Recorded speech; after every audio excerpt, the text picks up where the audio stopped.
चलिए आज चलते हैं उत्तर प्रदेश के जंगलों में। यहां से कहानी निकलती है एक शेर की, उसके रहस्यमयी ढंग से गायब हो जाने की, और इसी कहानी के बहाने हम समझने की कोशिश करेंगे भारत के संरक्षण प्रयासों को, खासतौर पर उत्तर प्रदेश के वन्यजीव अभयारण्यों को। ये एक ऐसा सवाल है जो कंजर्वेशन की दुनिया में एक बहुत ही दिलचस्प पहेली की तरह है। तो चलिए इस रहस्य की परतें खोलते हैं और देखते हैं कि ये हमें वन्य जीव संरक्षण के बारे में क्या सिखाता है। तो इस कहानी का सेंटर पॉइंट क्या है? वो है चंद्रप्रभा वाइल्ड लाइफ सेंचुरी। ये चंदौली जिले में है और सिर्फ एक जंगल नहीं बल्कि उत्तर प्रदेश के संरक्षण इतिहास का एक बहुत ही अहम हिस्सा है। अब जरा इस टाइमलाइन पर गौर कीजिए, ये बहुत कुछ कहती है। शुरुआत कितनी उम्मीदों भरी थी। 1958 में 3 शेर लाए गए और बस 1 दशक में उनकी संख्या 11 हो गई। ऐसा लगा कि ये प्रयोग एकदम सफल हो रहा है, लेकिन फिर 1970 में अचानक सब गायब। कोई निशान नहीं, कोई सुराग नहीं। तो आखिर हुआ क्या था?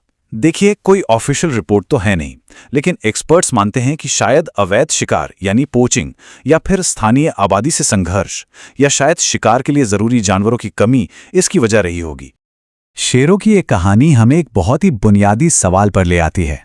जब हम वन्य जीव अभयारण्य या वाइल्ड लाइफ सैंक्चुरी कहते हैं तो इसका असल में मतलब क्या होता है, और ये एक नेशनल पार्क से अलग कैसे है? तो देखिए, सबसे जरूरी बात यह है कि एक सैंक्चुरी का मेन मकसद होता है वाइल्ड लाइफ और उनके नेचुरल हैबिटेट को प्रोटेक्ट करना, उन्हें एक ऐसा माहौल देना जहां वो बिना किसी बाहरी खतरे के रह सकें। लेकिन इस लाइन पर ध्यान दीजिए, सीमित मानवीय गतिविधियां, यहीं पर एक बहुत बड़ा फर्क छुपा है। और ये स्लाइड उस फर्क को एकदम साफ कर देती है। एक तरफ है सैंक्चुरी, जहां लोकल कम्युनिटीज को कुछ हद तक अपनी जरूरतें पूरी करने की इजाजत हो सकती है, जैसे सूखी लकड़ी इकट्ठा करना या मवेशी चराना। लेकिन दूसरी तरफ एक नेशनल पार्क में इस तरह की किसी भी इंसानी दखलंदाजी पर पूरी तरह से पाबंदी होती है। चलिए इस टेबल पर एक नजर डालते हैं, इससे ये फर्क और भी साफ हो जाएगा। देखिए, नेशनल पार्क की जो बाउंड्री होती है वो कानून के हिसाब से तय होती है, एकदम पक्की, जबकि सैंक्चुरी की सीमाएं उतनी सख्त नहीं होती। और एक बहुत बड़ा फर्क यह है कि एक सैंक्चुरी को अपग्रेड करके नेशनल पार्क बना सकते हैं, पर एक नेशनल पार्क को कभी भी डाउनग्रेड करके सैंक्चुरी नहीं बनाया जा सकता। इससे ही पता चलता है कि दोनों में प्रोटेक्शन का लेवल कितना अलग है। तो चंद्रप्रभा की कहानी सिर्फ एक सैंक्चुरी की कहानी नहीं है, ये तो उत्तर प्रदेश के एक बहुत बड़े और विविध संरक्षण नेटवर्क का एक छोटा सा हिस्सा भर है। चलिए देखते हैं कि ये नेटवर्क असल में कितना बड़ा है। पूरे राज्य में सिर्फ एक नेशनल पार्क है, दुधवा नेशनल पार्क। इसका मतलब यह है कि ये इकलौता ऐसा इलाका है जिसे प्रोटेक्शन का सबसे ऊंचा दर्जा मिला हुआ है, जहां इंसानी गतिविधियां ना के बराबर हैं। ये समझ लीजिए कि प्रकृति का एक मजबूत किला है। लेकिन उस एक नेशनल पार्क के मुकाबले राज्य में 26 वाइल्ड लाइफ सैंक्चुरीज हैं। ये एक बहुत बड़ा फर्क है। ये दिखाता है कि संरक्षण का एक बड़ा हिस्सा इन सैंक्चुरीज के जरिए हो रहा है, जहां नियम थोड़े लचीले होते हैं और इंसानों और जानवरों के सह अस्तित्व यानी कोएग्जिस्टेंस पर जोर दिया जाता है। और इन सैंक्चुरीज का स्केल बहुत बड़ा है। मिसाल के तौर पर हस्तिनापुर सैंक्चुरी, जो राज्य की सबसे बड़ी है, 2073 स्क्वायर किलोमीटर में फैली है। अंदाजा लगाइए, ये दिल्ली के एरिया से भी ज्यादा है। सच में एक बहुत बड़ा इलाका है।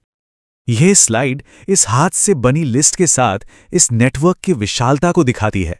बात सिर्फ नंबर्स की नहीं है, बल्कि एक ऐसा जटिल जाल है जो पूरे राज्य में फैला है और तरह तरह के हैबिटेट्स और इकोसिस्टम्स की हिफाजत करता है। और हर सैंक्चुरी की अपनी एक अलग पहचान है, अपनी एक खासियत है। कैमूर में बाघ और हजारों साल पुरानी कला है, तो चंबल घड़ियालों का घर है। कतरनिया घाट में दूर दूर तक फैले घास के मैदान हैं, तो वाराणसी में कछुआ सैंक्चुरी खास तौर पे कछुओं और डॉल्फिन्स को बचाने के लिए बनाई गई है। ये विविधता ही इस नेटवर्क की असली ताकत है। और यहीं पर हम आज की सबसे बड़ी चुनौती पर आते हैं।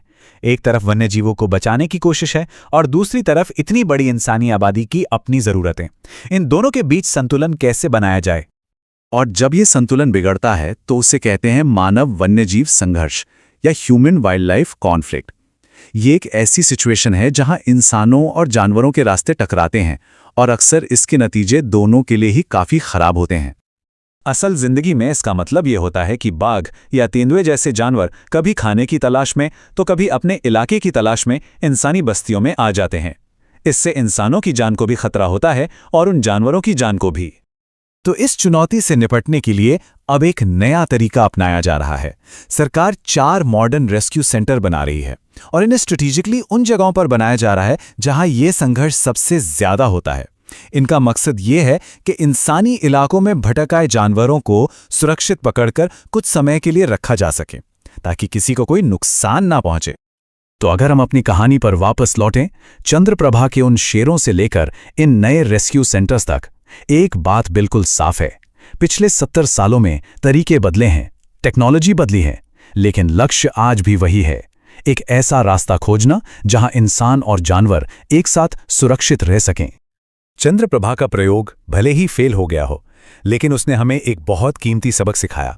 वो ये कि सिर्फ जानवरों को एक जगह पर छोड़ देना ही काफी नहीं होता। हमें एक ऐसा सस्टेनेबल सॉल्यूशन खोजना होगा जो इंसानों और वन्य जीवों दोनों की जरूरतों का ध्यान रखे। और यही आज का सबसे बड़ा सवाल है, भविष्य में हम इस नाजुक संतुलन को कैसे साधेंगे।